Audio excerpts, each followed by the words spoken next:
Uno sfogo scritto con il cuore che in pochi minuti ha ricevuto decine di condivisioni. Quello della dottoressa Oriana Maschio, medico di base a Castelfranco. Su Facebook ha raccontato del dialogo avuto con una collega pediatra che l'ha aggiornata sulle condizioni di un bimbo di cui avevano parlato un anno prima, a cui era stata diagnosticata una forma grave di leucemia.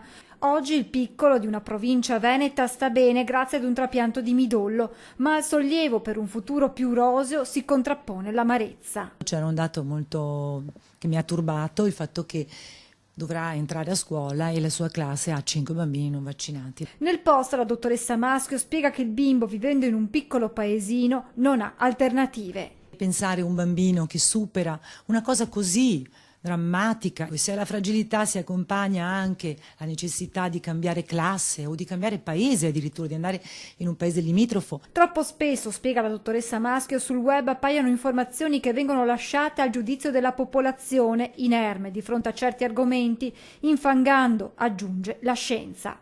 Noi diamo il nostro lavoro per cercare di tutelare i minori, gli ammalati, e ci basiamo sulla scienza, non ci basiamo su fedi, chiacchiere, e la scienza si rivisita di continuo perché si interroga. Io ho visto morire di tetano una donna moltissimi anni fa, quando ero laureata qualche anno, quelle donne anziane che non avevano avuto il vaccino. Sono cose che ti segnano, come ti segnano le mamme che oggi sono morte, che ti hanno raccontato, anziane, di avere portato i loro bambini in ospedale con la difterite e non averli più visti. Come medico io sento questo dovere. Di fronte ad una giungla di informazioni, fare cultura è il compito del mondo scientifico, conclude Oriana Maschio. Bisogna far cultura, bisogna avere coraggio di dire le cose e non ci si mette a scontrarsi su un piano dove si scontra come su un'arena, su argomenti che sono scientifici. Dobbiamo andare dagli epidemiologi. Io